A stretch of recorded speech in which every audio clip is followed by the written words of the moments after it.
Hello YouTubes, welcome to Wankel Wednesday. Today we're off to see Duncan at AusCan Industries and hopefully get everything we need for the engine to get that thing running.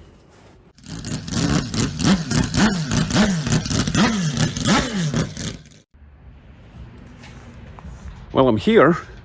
Problem is, no one else is. Strangely quiet. Maybe he's at church or in bed. I'll give him a call. And we're back with my bag of stuff. Now, I know this looks like a continuity disaster. This is the same day. This just dumped on us all of a sudden. Now, I didn't do much filming while I was at Duncan's place because it was quite technical and I didn't want to put you to sleep. I did capture this, however. It looks like such an unassuming little car.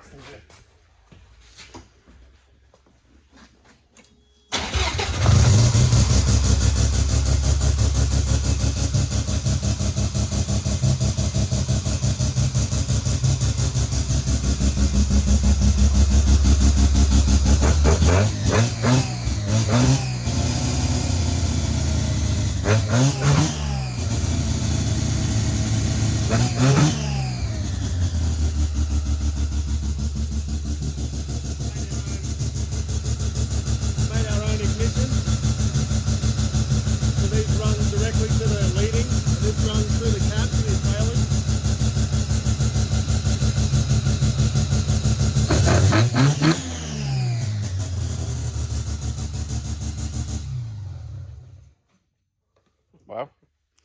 And it starts so well. Nice, eh? Beautiful. Yeah, if mine sounds like that, I'll be happy. And what will happen is yours will be quieter. How nice was that? Okay, before I show you what's in my bag of Wankel, I want to say a few words about Duncan and AusCan Industries and the hobby in general, okay?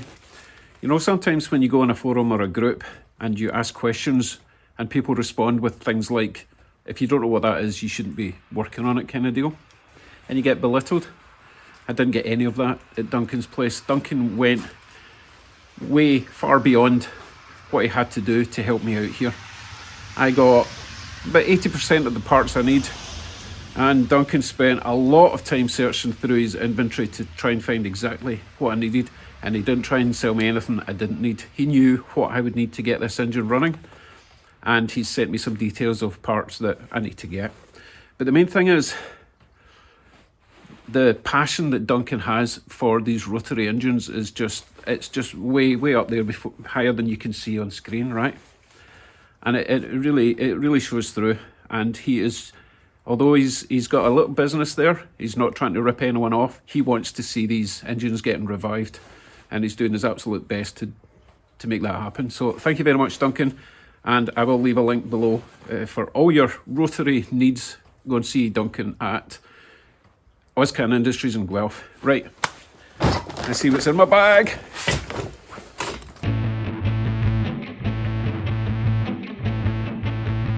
So we have a set of 4 fuel injectors. Now, he did warn me these are not exactly the right ones for the engine, for the turbo engine, but they should be good enough to get me up and running.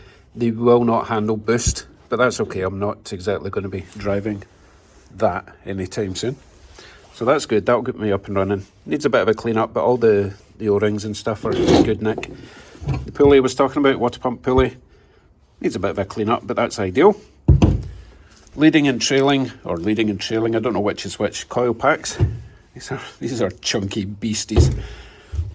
Absolutely brilliant, and they're specific for turbo as well. Threw in a set of leads for me, which is jolly nice.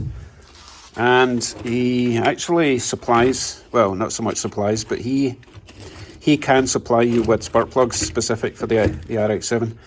Again, 2 are for leading, 2 are for trailing. Different numbers.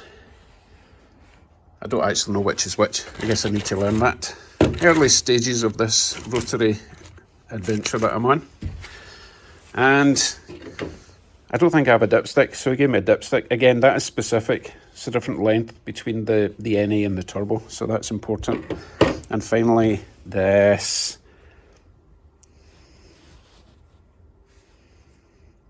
Do you remember that tiny little wire I found hanging out the side of the engine block? Well, it's actually meant to be attached to that. It's basically the water coolant sensor or water temperature sensor. Can you see it? But this bit on mine, well, this bit is still in the engine, but this bit has been yanked out and it's just a wee wire sticking out.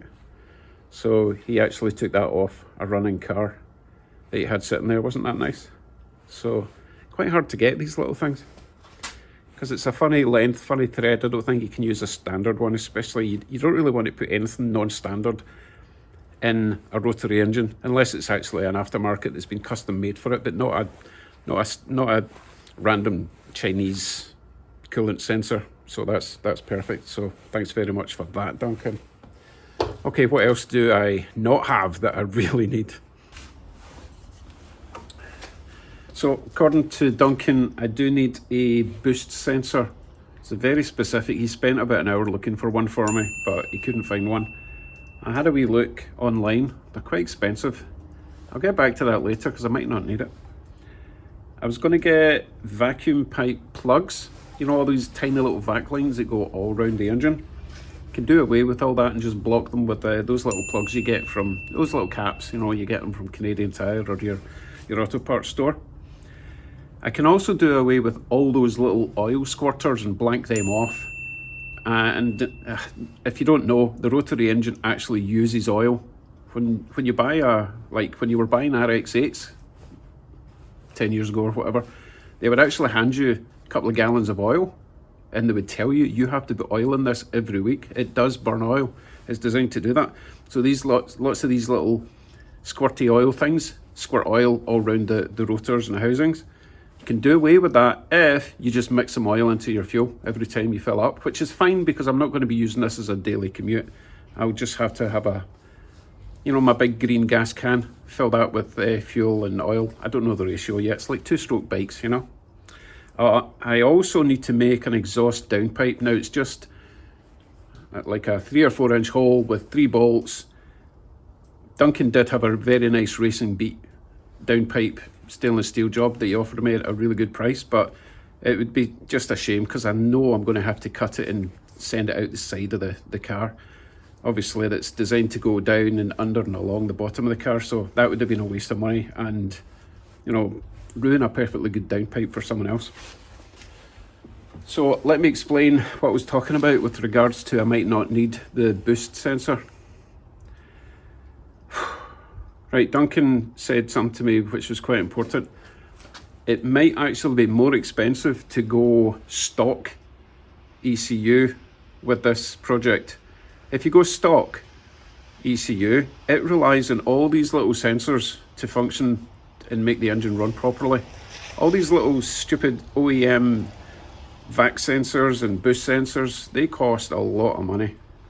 I could possibly get like a Haltech or a Mega Squirt or something, a standalone ECU, and basically just tell it, ignore this, ignore this, ignore this. So I need to decide what's most cost effective. And I think a standalone would be, because then you just decide where the wires go and what they do.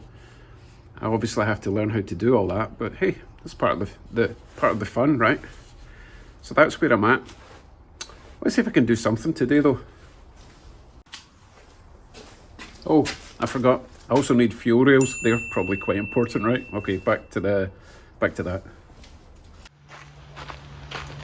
Give me a sec.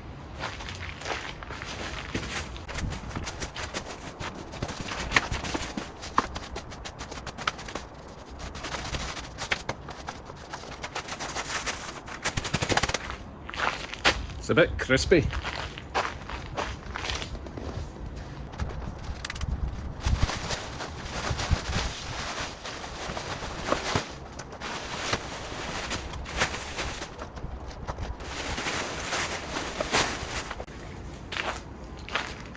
That's where I put my gloves. Right, let's have a look.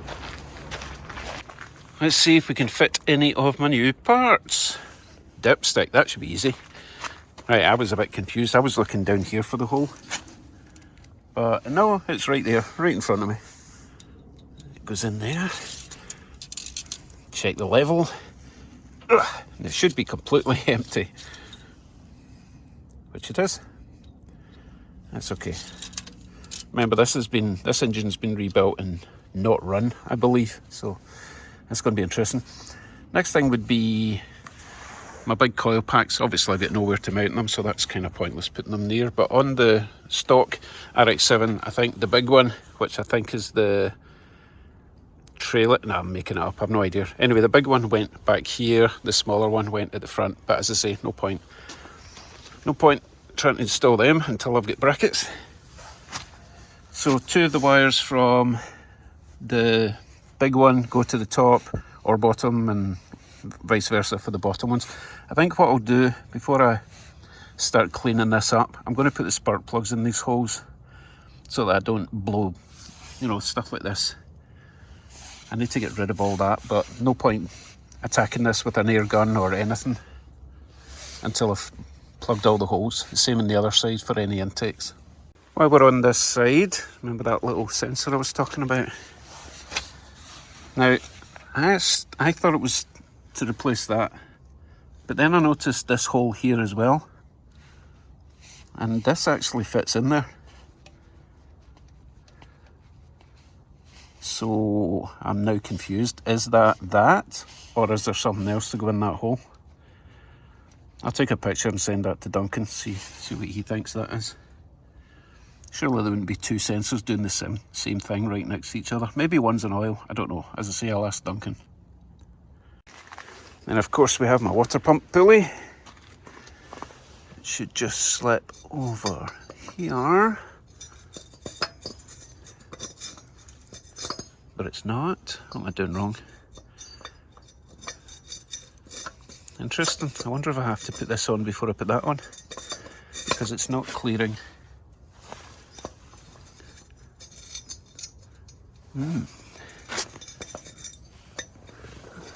Oh. How does this work? It has to go in much further. Pretty much has to go in that far. So I'm guessing the belt goes from there down to these 2. Because that's how far in that would go if it was actually bolted on. But I don't see a way of getting that on.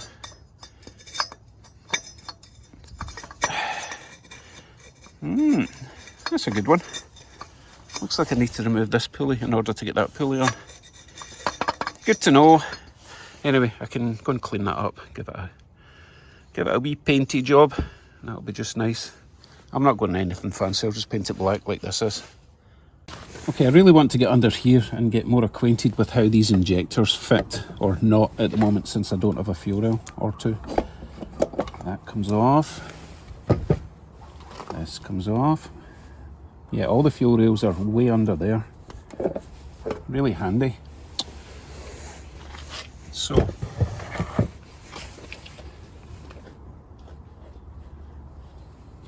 okay, there's, right, obviously that's the old injectors that I didn't really want. They're even worse condition than the ones I got from Duncan. But I think they are the right ones. Hold on.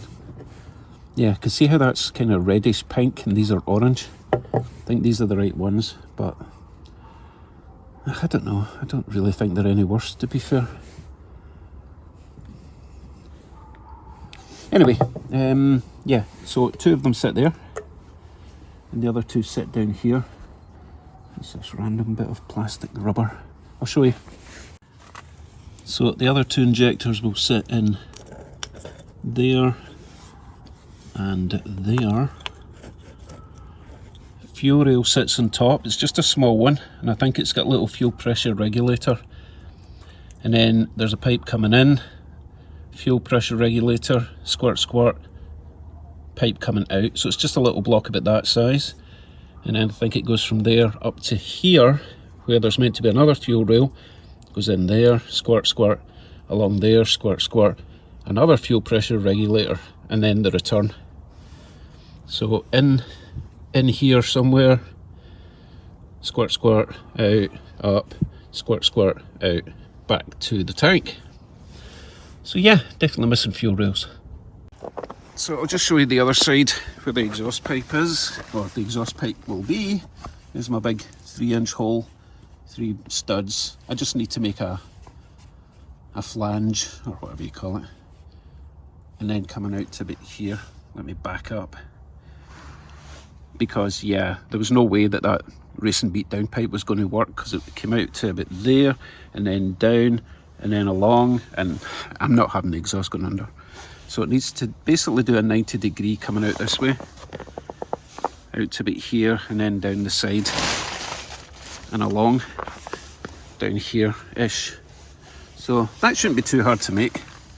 I just need a decent thickness tube, 90-degree, a little extension, make a flange out of 1/4-inch steel, and Bob's your auntie, maybe a wee gasket in there. Oh, I still forgot to look and see what that was. I think I might have that. I've got more stuff to look for in the back of the truck.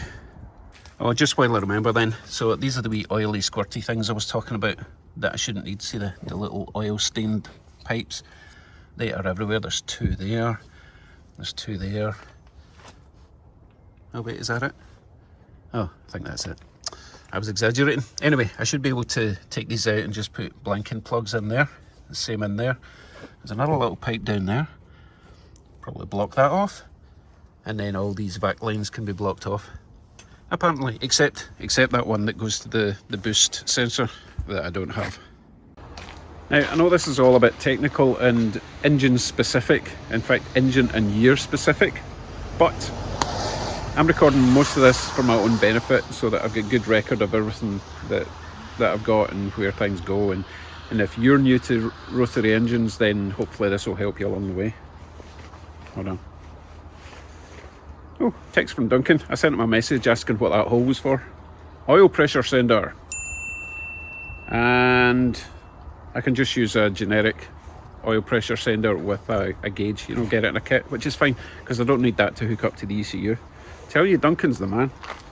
Right, I'm going to go and clean this up, and then I'm going to look for any other bits. I really hope I've got that boost sensor, and there's a couple of other things I might have in the truck. Otherwise, I'm going to go and see Kevin. He might have some bits and pieces. Kevin's the guy I got all this from, and hopefully we'll be up and running very soon. Well, when I say very soon, this year. Thanks for watching. See you next week. Well, I'll see you before then if you're interested in the other nonsense I worked with. Bye for now.